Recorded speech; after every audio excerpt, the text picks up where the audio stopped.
महिलाओं का सशक्तिकरण हमारे समय की असली क्रांति है।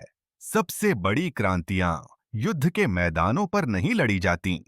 ये उस महिला के दिल की चुप्पी में जन्म लेती हैं, जब वह तय करती है कि अब वह उस दुनिया के सामने झुकेगी नहीं, जो उसकी चुप्पी से लाभ उठाती है।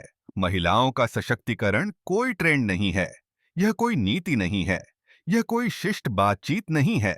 यह वह क्रांति है जो मानवता के भविष्य का निर्धारण करेगी। वह क्रांति जिसे हम अनदेखा करने का दिखावा करते हैं। हम तकनीकी क्रांतियों, औद्योगिक क्रांतियों, एआई क्रांतियों की बात करते हैं। पर मुझे बताइए, उस तरक्की का क्या फायदा जब आधी दुनिया अब भी अदृश्य नियमों में जकड़ी हुई है?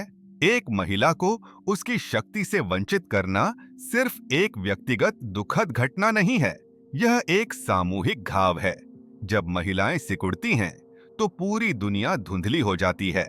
जब महिलाएं उठ खड़ी होती हैं, तो पूरा ग्रह आजादी से सांस लेता है। यह केवल महिलाओं का मुद्दा नहीं है, यह एक मानवीय मुद्दा है। यह सबसे बड़ा मुद्दा है। क्यों महिला सशक्तिकरण कोई परोपकार नहीं, बल्कि न्याय है। महिलाओं को सशक्त बनाना कोई एहसान करना या खाना पूर्ति के लिए विविधता के बक्से पर सही का निशान लगाना नहीं है। यह तो वह लौटाना है जो उनसे छीना गया था। उनकी आवाज, उनकी आजादी, उनके विकल्प। सही मायनों में महिला सशक्तिकरण उस साहस का नाम है जो कहता है, अपनी शक्ति के लिए अब कोई माफी नहीं, अब किसी टूटे हुए सांचे में फिट होने के लिए सिकुड़ना नहीं। यह दया नहीं है, यह न्याय है। और न्याय, मेरी प्यारी बहनों, कभी अनुमति नहीं मांगता। अच्छी लड़की की बेड़ियां तोड़ना, जिस पल एक लड़की का जन्म होता है, दुनिया उसके कान में फुसफुसाती है, अच्छी बनो, छोटी रहो, सबकी सुनो, विनम्र बनो। पर अच्छी का क्या मतलब है? किसके लिए अच्छी? एक ऐसा समाज जो महिलाओं के आज्ञाकारी होने से लाभ कमाता है, उसने आज्ञाकारिता को ही सदाचार का नया नाम दे दिया है। महिला सशक्तिकरण इसी तरह की कंडीशनिंग के खिलाफ एक विद्रोह है। यह कहना है, मैं तुम्हारी परिभाषा के अनुसार अच्छी बनने के लिए पैदा नहीं हुई थी, मैं अपनी परिभाषा के अनुसार आजाद रहने के लिए पैदा हुई थी। नारी का लाभ। शक्ति से भी बढ़कर शक्ति आइए। बिना किसी झिझक के यह बात स्पष्ट कर दें, महिलाएं पुरुष बनने की कोशिश नहीं कर रही हैं। हम यहां मर्दाना ऊर्जा की नकल करने नहीं आए हैं। हमारी शक्ति अलग है।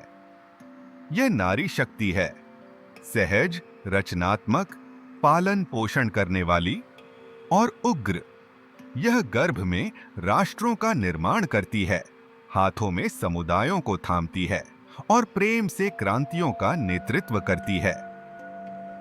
दुनिया पहले ही देख चुकी है कि जब नेतृत्व एकतरफा और पुरुष प्रधान होता है तो क्या होता है। आज दुनिया जिस चीज के लिए तरस रही है, वह है संतुलन।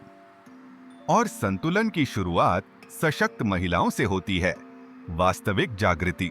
मीरा की कहानी में एक बार मीरा नाम की एक महिला से मिली थी, एक विधवा जो दिन रात काम करती थी, अपने ससुराल वालों से चुप करा दी गई थी, पड़ोसियों द्वारा उपहास का पात्र थी। उसकी आंखों में हजार अनकही कहानियों का बोझ था।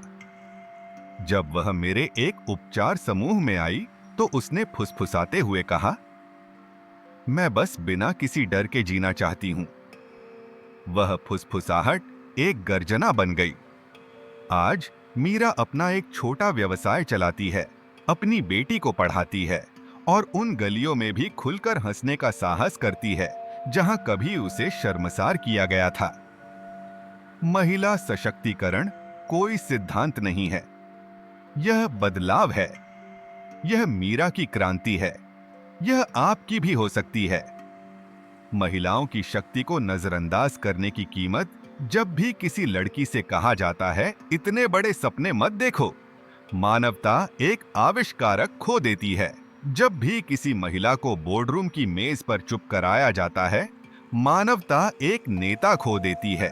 जब भी किसी मां को अपने करियर और अपने बच्चों में से किसी एक को चुनने के लिए मजबूर किया जाता है, मानवता प्रगति खो देती है। क्या हम सचमुच सोचते हैं कि दुनिया इस सदी में महिलाओं की प्रतिभा को पूरी तरह से उजागर किए बिना जीवित रह सकती है? महिला सशक्तिकरण को नजरअंदाज करने की कीमत सिर्फ असमानता नहीं है, यह हमारी पूरी क्षमता का विलुप्त होना है। निडर महिलाओं का उदय, दुनिया भर में महिलाएं बाधाएं तोड़ रही हैं। उद्यमी, कार्यकर्ता, उपचारक, नेता। लेकिन गलती से भी यह न समझें कि सशक्तिकरण केवल सीईओ और मशहूर हस्तियों के बारे में है। यह हर रोज लड़ने वाली योद्धा के बारे में है। वह अकेली मां जो हार मानने से इनकार करती है। वह किशोरी जो उत्पीड़न के खिलाफ बोलती है। वह दादी जो अपनी पोती को सिखाती है कि वह काफी है। ये निडर महिलाएं कोई असाधारण घटना नहीं हैं। ये उस क्रांति के बीज हैं जो पहले से ही खिल रही है। वंदना का सत्य, जब एक महिला अपने अस्तित्व के लिए माफी मांगना बंद कर देती है तो वह अजेय हो जाती है। क्रांति आ चुकी है। हमारे समय की असली क्रांति संसद में या वॉल स्ट्रीट पर नहीं हो रही है। यह बैठक के कमरों में, कक्षाओं में और उन शांत क्षणों में हो रही है जब महिलाएं खुद को वापस पाने का फैसला करती हैं। महिला सशक्तिकरण केवल लैंगिक समानता के बारे में नहीं है, यह चेतना के विकास के बारे में है। और एक बार जागृत हो जाने के बाद एक महिला को अजागृत नहीं किया जा सकता। एक बार सशक्त हो जाने के बाद उसे चुप नहीं कराया जा सकता। यह सिर्फ एक आंदोलन नहीं है, यह नियति है। मेरे साथ उठें बहनों, भाइयों, साथियों, इस क्रांति को किनारे खड़े होकर न देखें। उन महिलाओं के बारे में सोचें जिन्हें आपने चुप कराया, कम आंका या नजरअंदाज किया। अपने भीतर की उस शक्ति के बारे में सोचें जो आजाद होने का इंतजार कर रही है। इसे साझा करें, इसे बोलें, इसे जिएं, क्योंकि दुनिया को सिर्फ सशक्त महिलाओं की जरूरत नहीं है, दुनिया को एक सशक्त मानवता की जरूरत है।